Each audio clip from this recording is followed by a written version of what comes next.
Hello. Good evening. It feels like forever, even though I just saw you last week. I know. It does. It You are does.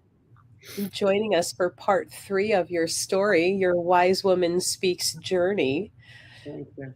Oh, I don't Yeah. think people realize how intensive, you know, a cancer journey can be, let alone like yours, that it's been a multiple time in your life, that persistence.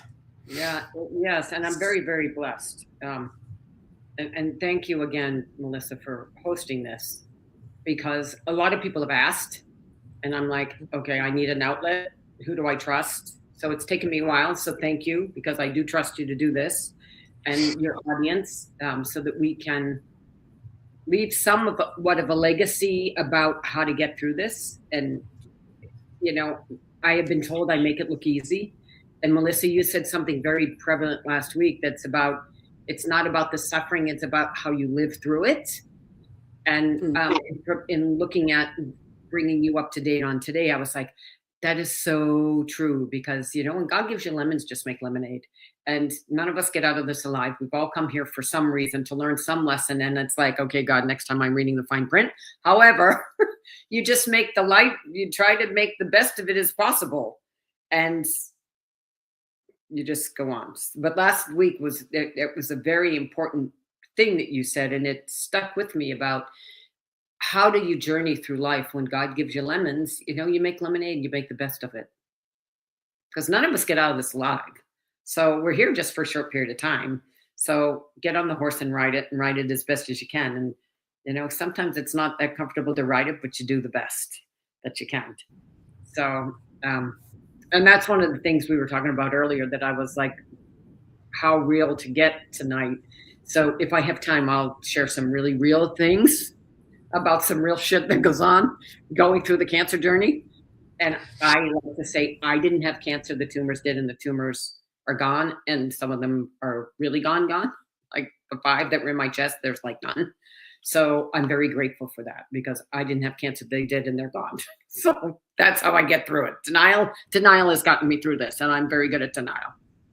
So Well, I like that you didn't claim the cancer. And I think that's important in some of the woo woo world that we're in, that words have power. So, in how you absolutely. state things, is very important. To say, I don't have cancer, the tumors do, you Yeah. know.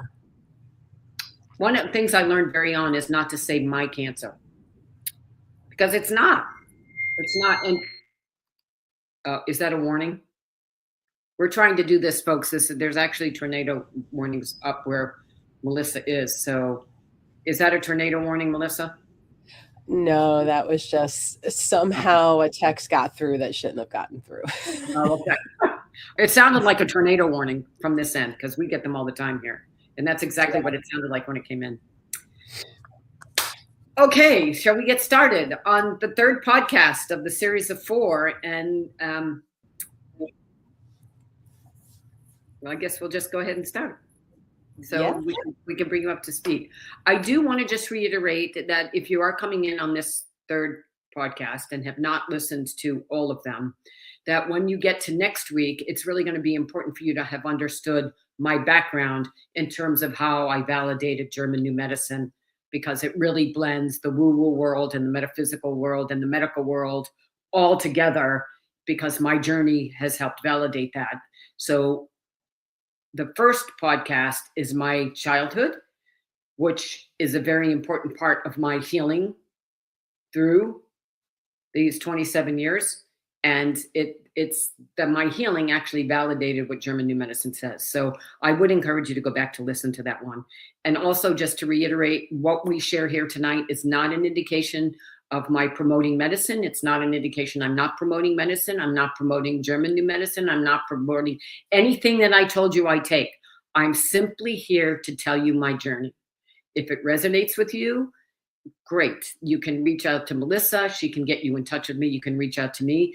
I'm simply here to tell you my story because by the grace of God, this has been a 27-year journey. My experience has been totally life-changing. And as I sit before you 27 years later, having done the intense internal work, I'm really truly in the happiest time of my life and at the most peaceful time of my life, internally and in balance, learning to be instead of doing, because I spent my whole life doing, which was explained in the first podcast. So just wanted to summarize all that and to give you a summary of where we're going. In 2000, I had my double mastectomy. In January, I was on tamoxifen for 3 months, and I said, no more of that, because my leg cramps were the worst leg cramps I've ever had. And I said, not taking this. And the people in my world that I knew that were on tamoxifen, I'm not saying there's any correlation, in my little world, the 2 women that had breast cancer that took tamoxifen shortly thereafter died of liver cancer. And I said, nah, that's nah, my little world, I'm not doing it. So fast forward to 2014. During that period of time, the first 5 years, I was religious about all my supplements that I took. And I can give you a list of them. I'm going to get to a list so you know some of what I did. I also began to change from a very corporate world back to my little spiritual soul at the age of 18 months, was talking to baby Jesus. That all came back. So I was shifting out of the corporate world into a spiritual world, and I retired in 2009. My mother died in 2006. In 2014, as I was shifting into the spiritual world, that's when I had the second bout with cancer, when my father's voice appeared to me. And at that point, it was in my lymph node, and I was given chemotherapy. I was given 4 rounds of adriamycin, and I was given 4 rounds of Taxol. And I will tell you, if anybody, I'm telling you right now, if you're scheduled for Taxol, I'm not telling you not to do it, I'm not telling you to do it. But if you're taking Taxol, be prepared. I felt like a Mack truck had run over me, and every single bone in my body was like broken, but it wasn't broken. And interestingly enough, my oncologist, after about the 3rd week, which would have been 6 weeks into it, I said, why are you always checking my fingernails and my toenails? And she said, well, one of the things that chemo does is it goes after fast reproducing cells. And your hair, which is one of the reasons you lose your hair, and your nails, and your toenails, and your teeth are fast reproducing cells. So she wanted to make sure I wasn't losing my fingernails. And I was like, oh, now I have something else to be worried about. She goes, why do you think I want to? They made me keep them short anyways because of what I do, but they made me actually keep my nails short. So if you are going through chemotherapy, just keep your nails short and just watch for that if your oncologist isn't, because apparently that's quite a side effect, which I was not aware of. So 2014, I was on, through chemo. And then at that point, my doctor at the end of the chemo, he said, I want you to get some more chemo. It hasn't shrunk enough. It had shrunk 50%. And I immediately went to my oncologist and I said, I can't do more chemo. I am not doing more chemo. I need a new surgeon. So I literally wrote him a letter. I said, God bless you. I appreciate for the 15 years you've kept me alive, but I am not doing any more chemo and you're fired. And I sent him the letter and I got a new doctor because I wasn't going to do any more chemo. 8 rounds was enough. So I fired him, got a new surgeon. And in April, that's when we did the surgery. We took out the silicone implants and we put in saline implants, because the silicone leaked. And if you remember, Dr. Bauer up in Minnesota, I talked about last week, there is a correlation between silicone, thyroid, and breast cancer. So I had my silicone taken out and I had saline put in. That was the second mastectomy. However, when the doc put them in, and then I went and did, that was the beginning of April. I went and did Victory of Light again. I don't know what it's about, all this surgery and Victory of Light. I went and did Victory of Light, and she hadn't put a drain in me. And by the end of Victory of Light, my whole left side was so swollen from the fluids that wasn't getting drained. I went into the hospital on Monday. Actually, it was outpatient, and they drained it, but they punctured the new implant, which means this poor left breast had to have another implant put in. And she's like, oh my God, you didn't sign the waiver before I started this surgery. She goes, will you sign this, please? It's a good thing I was a good patient. I said, yes, I'll sign it. I know you didn't mean to puncture it. And you're safe. I'm not going to sue you. I just need a new boob. A third one. So we go into the hospital. puts it in, and it gets infected. I'm lying in the hospital bed, and they give me, now, for those of you who thought Donald Trump was crazy about saying you could put chlorine in your body, I literally read this bag. And in April of 2015, I was getting a chlorine something, something, something put in my body to fight this infection. I'm lying in bed. It's like midnight. This nurse comes in and I said, "Are you sick?" She goes, "No, I'm not sick." I'm like, "I think you're sick and you're taking care of me and I need some pain meds because this is killing me." Well, needless to say, I'm looking out the window and it was at Methodist Hospital. And literally out my window, Methodist has a cross that lights up at night. And and that just got me through. I was like, "Oh, thank you, God." I just stared at that cross all night, cursing this sick nurse who's putting chlorine in my body. And I'm like, "You need to give me morphine." She said, "I just did." I said, "You need to give me some more morphine because this is not working." It was so painful. I come home and I come down with a really bad cold and we're supposed to do a show up in Cleveland. And I'm like, "Eric, I can't go. I cannot, I physically can't go. I just had surgery. I just had a third boob put in and I'm sick because that nurse was sick. And I'm not going. You're going to do that show yourself." And that's where I began to step into taking care of me, because that's really the first time I said, "I cannot do it. I cannot do it. I have to take care of me," that was the beginning. And that was in April of 2014. And thank God Jesus was outside of my window, because that faith kept me going through that night. And I was discharged the next day. I'm hoping it was the next day. I think it was the next day. I can remember Eric coming in and discharged me. And he went to the show, was not happy that I wasn't going to do that. I was like, "Dude, I'm sick. I've just had surgery." "No, I just had chemo. I just had radiation." Well, I hadn't started the radiation yet. I said, "You're doing the show." So during that time, I really began to take care of me. And I bought a GB4000 machine, which is a Rife machine. And if any of you are familiar with Dr. Rife, he used light frequencies to help heal the body. Meanwhile, back in 1954, this man was exiled and he died. We think he died. Actually, I think he died in Canada. And the Rife machines they're outlawed and So it's a GB4000 machine, but it is a light frequency machine. And ladies and gentlemen, kids, adults, whatever, I spent a lot of hours, and I still do, in front of that GB4000 machine. Does it work? I don't know. At 27 years later, I'm still here. I don't know if any of this stuff works. I can just tell you what I did. And by the grace of God, it's been the same each time. And if you understand anything about the pathology of cancers, that's a huge blessing. It's the same 3 times. Thank you, God. Like, God, I know I need to learn this lesson, because it's like it hasn't moved, and I'm really grateful. So, like, get your butt down here and help me. That's not exactly how I talk to God. I'm a little more verbal with that, but I do talk to God that way. And I'm like, "Dude, you got to come down. I need some help down here." So through all of that, I want to let you know I did the Rife machine. I got back seriously on my vitamins. And during this time, there was an individual who has been in our life for a while, but at this point, when he had heard about my second journey with it, to look up polysaccharide K, because apparently over in the Asian, Australian area of the world, South Pacific, they use polysaccharide K instead of chemotherapy. Well, it took me 4 months. It took me from April to about September to find out that polysaccharide K is turkey tail mushroom. My doctor didn't know it. The hospital pharmacy didn't know it. I searched and searched, and somehow, somewhere, polysaccharide K, turkey tail mushroom, it's the same thing. I take turkey tail mushroom in every form you can. I've got it in protein drinks. I've got it in coffee. I've got it in elixirs. I've got it in pills. I take turkey tail mushroom in my water. I take a lot of turkey tail mushroom. I also take a lot of pawpaw. Pawpaw is graviola. It's sarsoap. It's actually quite delicious if you can get some sarsoap juice.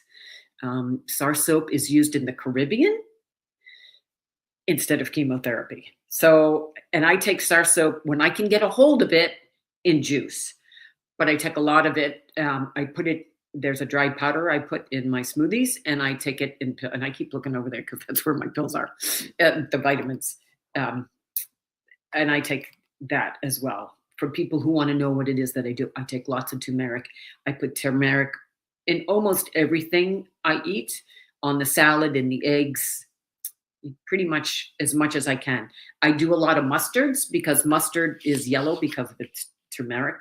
And I think that's really important for people to know. I do a lot of SEACT. Now, in the early years, I had a client who cured himself of of prostate cancer using SEACT. And I remembered that. In the early years, I used to just do the elixir because I thought, I am not going to make that. I mean, I was busy back then, but I do make it now. You can get it in a bag off of Amazon. And it's basically like a burdock root, and it really tastes like you're drinking dirt.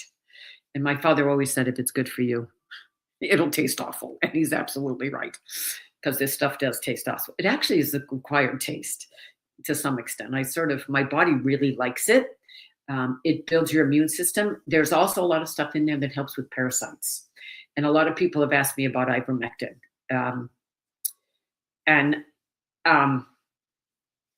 I hope my oncologist doesn't listen to this, because I do take ivermectin and she doesn't know that I do. But I do take ivermectin. It's out there. Dr. Newton, I'm guilty. I take ivermectin. A friend of mine who is very scientific did the calculation on how much I have to take. And I can't remember if it's 20 or 40, but it's also up there in the cabinet. So I do take ivermectin. And the more I read about cancers and understanding that maybe it's a parasite, I don't know. But 27 years later, I'm still here. So I don't know what works and I don't know what doesn't work. So I told you about the turkey tail. I also did resveratrol, and I do resveratrol, which is also a good excuse to drink some red wine, because red wine has resveratrol in it. And that also helps fight cancer. I also do apricot seed, which some people say it's also a B12. But some people say it's been disbanded, and I don't know if it's been disbanded, but you can get it. And if you need more information, I can show you the kind that I have, and it's up over there in the cabinet. I do RSO. I learned about RSO 27 years ago, and I said, first of all, I don't know where to get marijuana. Second of all, I am not cooking that thing in my house. So through all of this, I had met this wonderful young woman who has cured herself of brain cancer. She was given 3 months to live. She's now in her 4th year. And hopefully Melissa will actually interview her. We'll try to get an interview, because she is actually up in the Cleveland area, and she is my inspiration for so much. And I tell you, she is so dedicated to the way she eats. However, she's probably maybe a good 45 years younger than me. So I'm like, dude, if I was that young too, I would be eating everything yes, I'm not that dedicated. But that's a very important part of all of this, is eating good, clean food. And I do try to eat good, clean food. I do have a sweet tooth. I will admit that. So she informed me that we can now buy RSO, and it is legal, and you can get it in Arizona. You can get it I don't know if you can get RSO in Ohio. You can get it in Michigan. Those 2 states I know you can get RSO in. And it's Robert Simpson or Robert Simons or Richard Simons, and I don't want to confuse him. It's not the guy that does the exercise, but this guy cured himself. And the recipe is out. He gives it away free. The recipe, if you want to cook your own, the recipe, you can find the recipe. So I do that. And I do that at night. It saves me right now. Some of the one medicine that I'm on, it saves me at night, because otherwise I would be able to sleep. So fast forward to 2014 to 2023. In 2015, so we did the radiation. Well, let's talk about the radiation. Okay, 2 things. One, when I was in the chemo, and you're sitting in with a group of people, and they would always say, time for your poison. And I would always say, because you could hear, you're in a big room. I'm like, that's not poison. That's Jesus's white healing light going into you. And I was like, do not call that poison. That is not poison. That's Jesus's white light. When my nurse would come, because you're there for like 6 hours, because they give you all this other stuff so that you won't get sick when they give you this. It's crazy. They give you Benadryl, and then they give you something else, and then they give you something else. And then finally, 6 hours later, they give you the chemo. So I was always like, we're praying over that. And that's Jesus's white light. They knew not to call that poison.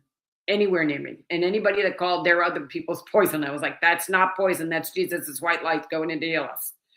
And we prayed over it. And I was serious about that because that was Jesus's white light going into my body. I also prayed when radiation, and they don't give you 28 rounds of radiation anymore. When I was at 18, my body went, that's enough, Maria, that's enough. And I'm like, oh, the doctor said 28, and then that's a whole nother thing that I go through about being self-worth. And those are 2 programs that I'm running in German New Medicine, which we'll talk about next week, about de-evaluation and self-esteem. And I'm like, the doctor said 28, okay. So when chemotherapy was easier for me, and I'll tell you why, because you get it and you're in a big group. Radiation, it's just you and that slab. There is a ton of metal between you and the people anywhere near you in that big room. And you get down on the slab and they line you up and all that good stuff. And somewhere you get permanently marked.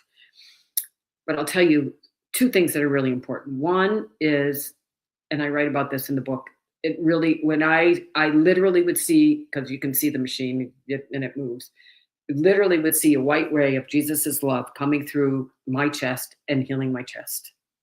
The other thing, and I cannot, so faith was a big thing that carried me through this, if you haven't figured that out through this.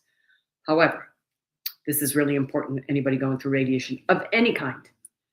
And forgive me, I cannot remember the doctor's name. I met her once to mark her. I was the last patient she marked.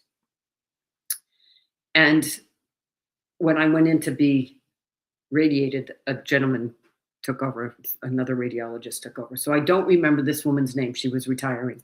However, she said, I want you to do that. She also was the one that told me to have 4 ounces of red wine every night going through radiation. I was like, okay, just 4. She goes, just 4. I'm like, I don't know that I can just do 4, but I'll give it a try.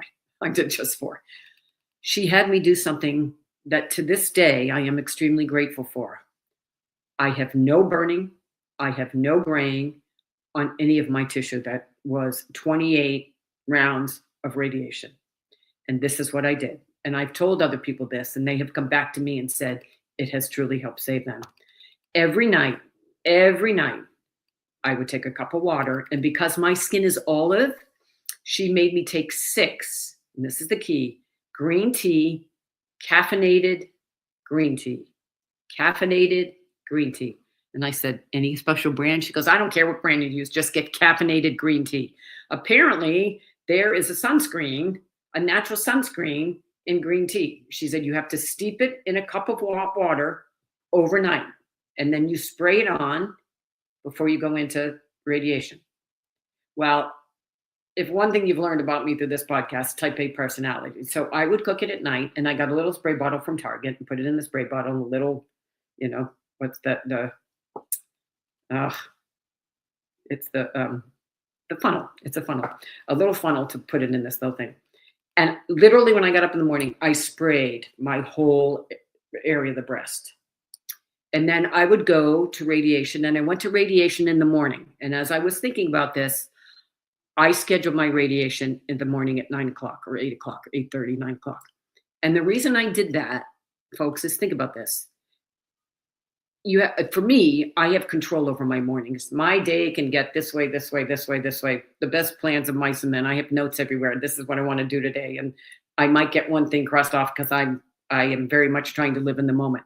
So I know I have better control over my mornings, and I knew that I could be in a routine and I wouldn't miss it. So it was the first thing I did every morning, and it really worked for me because you're going Monday through Friday. So think about that when you're scheduling when you have to go, because you're going by yourself for the most part. Somebody might drive you, but you're in that room by yourself, and you're not in there long. It's 15 minutes. So I would get there and I would spray it again early, and then they would radiate you, and then I'd get out and I'd spray it again. And then I'd get home and I'd spray it again. Doctor only told me to spray it once, and then I'd spray it before I went to bed. It got to the point about the 18th session, because it heats up. I mean, it's just getting hot, and the heat doesn't go away. So let me tell you what not to do. I'm like, oh my God, my skin, it's burning. Yours truly puts Vaseline on it. I'm like, okay, it's sunburnt. I'm gonna put Vaseline on it. Well, that didn't last very long because oh my God, Vaseline is petroleum and it clogs up it seals it. I was like, oh God, what I wanted it to do, it did I could not get that Vaseline off my breast. I could not off my chest. I could not get that off fast enough. I was like, okay, that's not what I need to do. So I sprayed more of that tea on it because the tea was very soothing. But I will tell you, that doctor, God love her, and people to this day will go, "Oh, you had so and so." I wish I would. I think it began with an R. I think her last name began with an R. Lovely, lovely, lovely woman. And they would like, "Oh, you had Doctor So and So as your radiologist, didn't you?" And I was like, "Yeah." She said, "You can tell because all her patients have no damage from the radiation because they put sunscreen on, and it's a natural sunscreen, which I'm thinking I should probably use anyway because it's natural." And truly, truly, truly, the people I have told have all said to me, thank you for that. So if you take one thing away, anybody that you know that's going through radiation, I don't care where it is on the body, do that. Now, if you've got light skin, you don't need 6 bags. She wanted me to put 6 bags in because I'm dark skinned. So sort of measure that from being all of Italian to wherever you are in the spectrum of how much um, caffeinated green tea bags you need to use. But it really, I have no scarring, I have no burning, I have nothing. Will tell you, and they may not tell you this, that for the rest of your life, after you have been radiated someplace, you need to make sure that you keep it covered. I have heard of one story by Dr. Vanetta, who was my plastic surgeon. He said, yeah, one woman didn't understand what I was telling her and came back. She had 3rd-degree burns on her breast because she had exposed it to the sun. So you don't want to do that. And I'm still very careful even to today, and that's 10 years out, that I wear the SPF 50 clothing over that when I'm in the sun. So back in 2014, after 2015, the radiation finished in June. She put me on aromatase inhibitor, and I was on that for 9 months. And I said, I can't do this anymore. And she put me on another one, and I was on that for 6 months. And I said, I can't do this anymore. So from 2015 to 2021, when I was diagnosed again, I did a lot of my own. I did the Essiac tea, I did the turmeric, I did the turkey tail mushroom, I did the graviola, I did Shakeology. Saved my ass through chemo. Shakeology literally saved my ass through chemo. That and T25. The first 4 days I didn't do anything. Those days I did. So if you are going through it, try to do normal as best as you can. I was very, very gifted that I had a husband who got to know the banker, got to know the baker, got to know the cleaning, got to know the postman, because he took over everything and all I had to do was heal. So I was very fortunate for those months that I was down. I had nothing to do. And it was just like, can you just drive me around in the car? Can we just roll down the window and drive around in the car? Because it just really, it got tough because it was home during the winter time, which was good in a way because I was home. And there, the medical marijuana helped too, because it really, and it did. There was times when it lightened a very heavy moment. And we had Sunday night dates. We would sit in bed, eat popcorn, and watch Downton Abbey. And to this day, I love Downton Abbey because it was my friend through all of that. You have to find those moments, the things we were talking about last week, the things that give you gratitude. And I was grateful for that Sunday night date night on PBS. And it will always be a special heart. And one of the things that I will tell you, if you're going through chemo and you're going to go through chemo, is make sure you've got everything that you need before you go through chemo, because you're going to need all your energy to heal. And I strongly recommend, as I have gone through this journey and have walked this journey and have met some other people that have done intensive healing, if you talk to Hannah, and hopefully Melissa will get a chance to interview her, she will let you know she slept 16 hours a day for the first 6 months. There's another friend that I have gotten to know through German New Medicine, and he's had cancer twice. The first time he slept for 16 hours for 3 months. The second time he came down with cancer, he slept for 20 hours for about 6 months.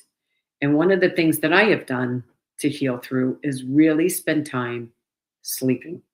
I spent all day in bed yesterday, literally. You really learn that sleep is really important. And whether you have any affliction or not, one of the things I have really learned is to make sure you rest. Even God rested on the seventh day. And he's got a lot more energy than we do. God's got a lot more energy. And he rested. God rested. He, she rested. The universe rested. I think it's really important to rest. I don't care if you're as healthy as a horse or you're going through your own physical journey. One of the things that I have learned that if you talk to people who have healed through whatever they've healed through, they rest. And going back to 2015, remember when I said, Eric, you're going to do that show because I'm sick and I just had surgery? That's when I began to put down my foot and realize it's not worth burning your life at both ends of the candle because something's going to catch up with you. I don't care who you are or what you think you are. It will eventually catch up with you. So please make sure that you're resting and, 8 hours a day. I have a tendency now to get a good 10 hours of rest a day. And somebody once told me you can't catch up on your sleep. So don't ever lose your sleep because I've burnt out my adrenals and I've messed up my thyroid.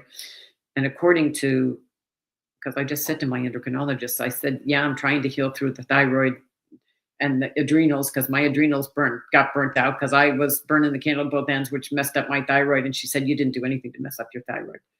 And I don't know enough to argue with her, but I'm thinking I did mess up my thyroid. So I'm not sure. Would recommend for Joe?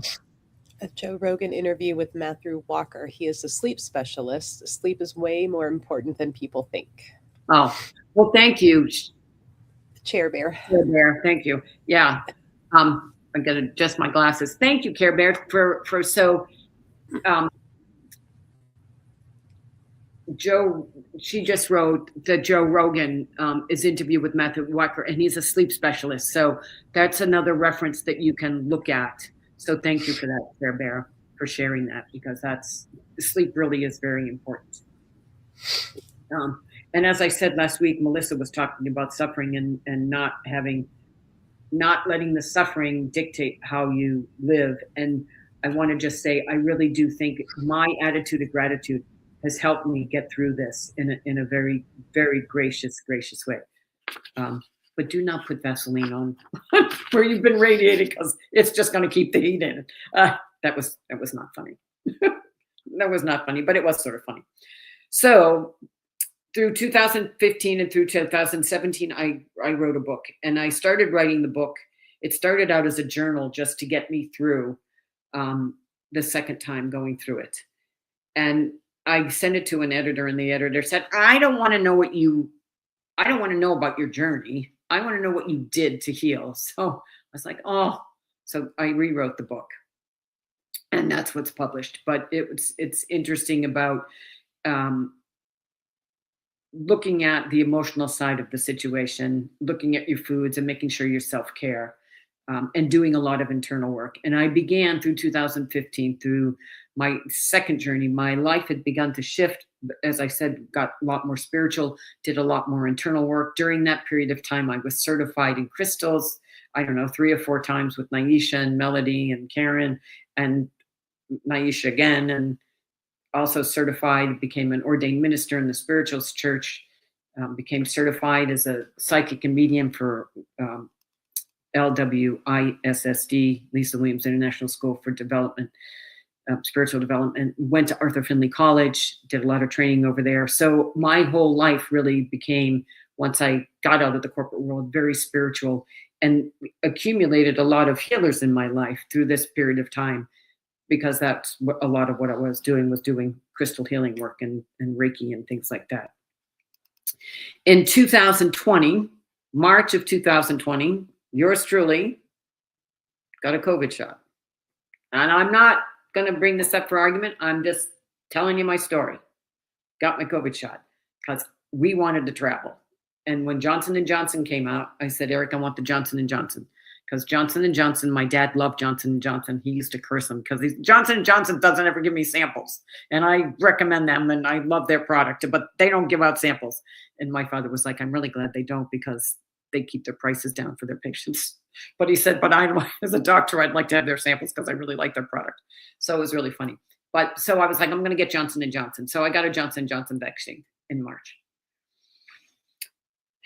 And then that summer, actually through then, I was doing 80-day obsession. If any of you know about the 80-day obsession on Beachbody, I did 80-day obsession, and I pulled something up here on my clavicle, and I called up and oh, Eric was gone, and I had this big lump on my chest, and I'm like, Doc, I don't know what's going on up here.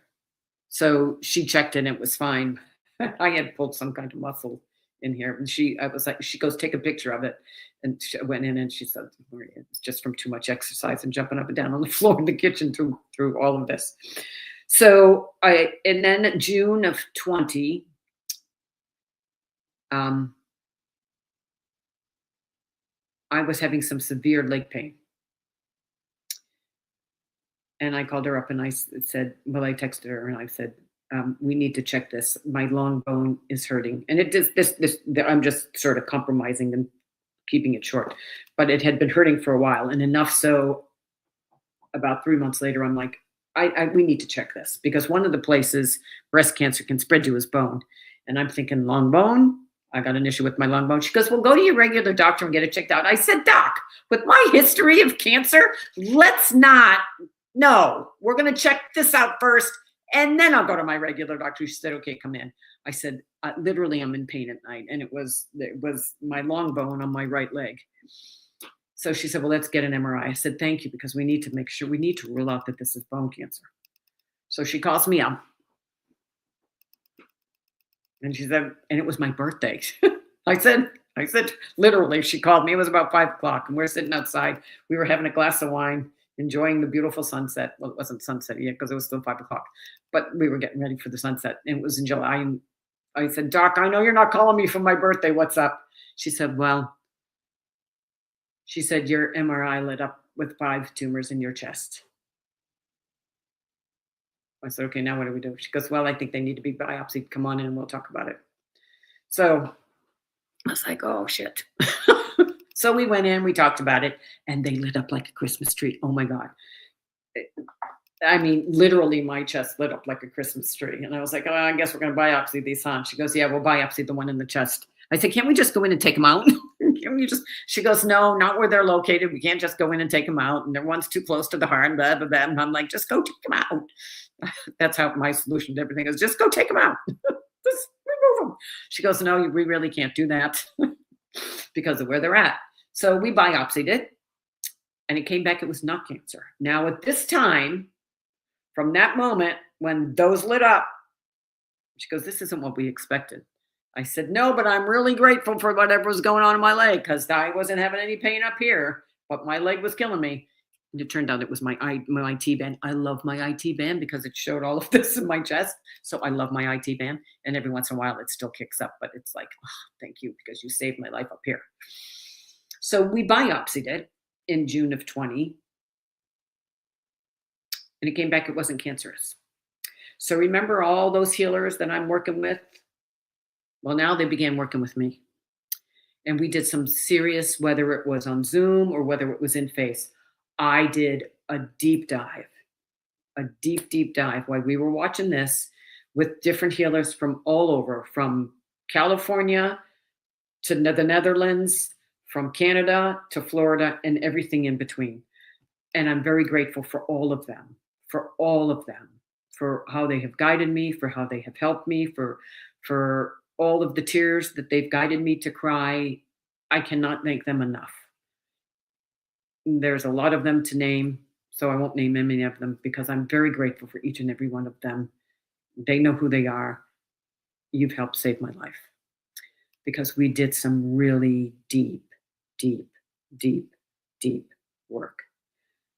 that I never would have been able to do myself, or to be able to even think about doing myself. And in the course of one of these, one of them holds up a book. I'll show you it next week, but pretend this is the book. She holds up the book and then puts it down. And she said, I'm just learning about this, and I'll tell you more about it later. And I went, wait, stop. In front of this whole Zoom class, I went, stop. Go back. I need to see that book. She holds the book up. It's German New Medicine by Catherine Willow. I said, okay, I got it. I'm ordering one. So that it came in the mail. And I don't think I did. I'm not sure during that time between 2000 and 2023 is, I think I wasn't exposed. I didn't get the book until 23. I talked with her. I got the book probably at the end of 22. So between 20 with the original diagnosis, in 21, just before my nephew's wedding, we biopsied it. I didn't tell them that because it was a wedding. And I didn't want, my family at this point didn't know that I was dealing with another issue because I didn't want to screw up the family wedding. But at this point, I knew. She said, it's grown. We need to do another biopsy. So I was like, okay. So after the wedding, I had the other biopsy in August. And that's when they went into my back. The first time they did the one in my chest, but they wanted to get the one in the back because the one in the back had grown a little bit. It was in my lung, but they went through my back to get it. And it's pretty crazy when they do that because you're awake. And it's like, I'm trying to, and I can't really see them because my back is to them. My back is to them. So it came back that it was cancerous. And I started my treatments in September, October of 21, which they put me on Ibrance and Faslodex. And Faslodex is like a aromatase inhibitor, which is that stuff that I told you back in 2014. I was only on for 9 months, and then they put me on something different but the same for 6 months. Yeah, the Faslodex shot is an aromatase inhibitor. So crazy me is like, okay, shot, we need to be serious about this. We can't like say, and this hurts. But for the last 4 years, I have been on that same medicine. So we're going to get a little bit real here in the end, because next week, through all of this, I've touched upon how I came in touch with German New Medicine because a class I was in, it was a healing class. The instructor held up the book and I was like, I need the name of that book. So I read. You'll have to listen to next week's talk about the German New Medicine because this gets really cool. But I do want to talk to you about some real stuff because we're gonna fast forward into next week to bring it to this week. Because I sit here with a dilemma. Because you'll find out that according to German New Medicine, I have completely completed the program called breast cancer. And it's all because of a bubble in my brain. But you're just going to have to follow next week because it's really freaking cool. It's so cool. I mean, it's really cool. But fast forward next week to this week, because I sit here knowing everything that I know that you're going to learn next week. And here's my reality check. German New Medicine, which how I came to find it, tells me I'm cleared. However, I have 2 other programs that run in German New Medicine. One is self-evaluation, one is self-esteem, and the other is de-evaluation. So as I sit before you, I take this little medicine. It really is a tiny little pill, which is the medicine I was on back in 2014, because now I'm off the Faslodex shot. And she's like, okay, we're going to put you on this, but you've been on this medicine before. And I'm like, okay. It's a really very tiny little pill. See, it's really very tiny. It doesn't do tiny things in the body, though. What it does is it blocks estrogen in the body. Well, they took out my ovaries. Do you know your thyroid produces estrogen? I'm like, you're not taking out my thyroid. But your thyroid, I'm like, where's this estrogen coming from? You've taken out everything that creates estrogen. They go, no, your thyroid produces estrogen. Thank God it does, because this blocks it. However, this is my dilemma. German new medicine, I'm completely healed. I have had no evidence of disease, folks, since March of 2023. Now remember, I'm learning all this woo-woo spiritual stuff. Why I'm doing all this, GB4000, SEACT, RSO, turmeric, SAR soap, eating really healthy, really clean, and probably too clean because I lost like 13 pounds because I eat so clean. But anyway, right now, I've gotten off all my medicine except for she wanted me on this pill. And I said to her, when she put me on this pill in October, I said, Doc, I'm working to get off this pill too. She said, yeah, I know. Well, my last PET scan, no evidence of disease. And I'm at this dilemma because this medicine literally is extremely debilitating. And I have been really, really, really, really, really, really good. I've been a really good little patient and I have not complained about it. And today was the first day I complained about it, probably out of the clear blue. Other than, no, she knows I've complained about this medicine. She goes, you did really, I said, I've talked to my body and I've told it needs to be on this medicine. But in my mind, why am I on any medicine if I have no evidence to the disease? And this is literally, literally aging me. This medicine is blocking all the estrogen. Your bones need estrogen. Your brain needs estrogen. So if I don't make any sense, we'll blame it on the chemo and this medicine. Because, yeah, your brain needs estrogen for it to process. And I'm like, oh, that and the chemo. Thank you very much. I don't have enough trouble. I don't need any help from the outside world. So I really had him in the dilemma, but this is my whole, the self-evaluation and the de-evaluation and the self-esteem come at this point thinking, am I worthy of no evidence of disease? And how really did I really validate this is German new medicine? And I'm like, oh my God. So I'm at a crossroad. But last night, literally, my poor husband's a saint. I tossed and turned until 5 o'clock this morning. I could not get, and I know, Melissa, I was thinking about you last night. I'm like, oh my God.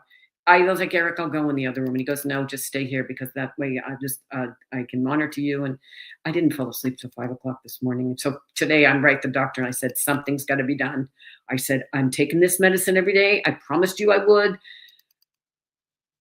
but we got to do something about this. And that's my dilemma. And that's a real life dilemma, is dealing with all of the stuff that I've learned. And I'm here still taking this pill. And I'm like, why? Why? And I'll admit, there's a fear. There's a fear in me. And I think I've always had that fear for 27 years. You live with the fear. And I'm like, did they program that in me, or am I really fearful? And I'm like, Maria, look what you've proven. Look what you've proven. No evidence of disease since March of 23. And here I am questioning this little pill that I'm on. That's actually, I can't tell you what it's doing to my body. Literally, the other day, my husband, I got up out of the chair and he's like, Maria, you're moving like an old lady. I said, I know, it's the medicine. And I'm like, I forget that it's the medicine because I'm like trying to jump downstairs and trying to do yoga and trying to do jumping jacks and push-ups just to keep my body moving because it hurts so much. And I'm like, am I helping it or hurting it? I'm not sure. But no, I really do feel better moving. So that's a real dilemma that I'm dealing with. And I've reached out to my lady that we'll talk about next week and all about German new medicine. And I've reached out to both doctors, the German new medicine doctor and my medical medicine doctor, and said, help, help. And literally, I was with God last night and I literally put my body, I called in all my guides, Jesus, Mary, Joseph, my dad, St. Christopher, Dr. Johnson, Dr. Stevenson, Pastor David, God. And I literally just threw my body on the table and said, everybody, and I'm going to try to do this without crying. You want me on the earth plane? You better damn well fix this body because I can't do it anymore. That's how much pain I'm in. You fix this body because I can't. If you want me on the earth plane, you fix it. And I just laid down in a pile. I don't know why, but I was in a big bed of rice. And I just like, you got to fix it. You got to fix it.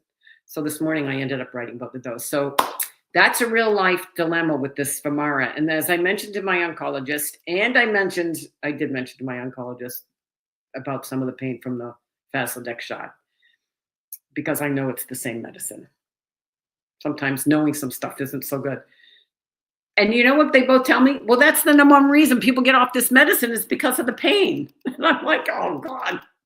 Yeah, well, there I'm about to be another patient off this. So there we are. And just next week, we'll tell you all about the fun stuff about German new medicine, because it's crazy. I cannot make this up. So really, I've tried to make it so that you can see the chronological story and how it develops.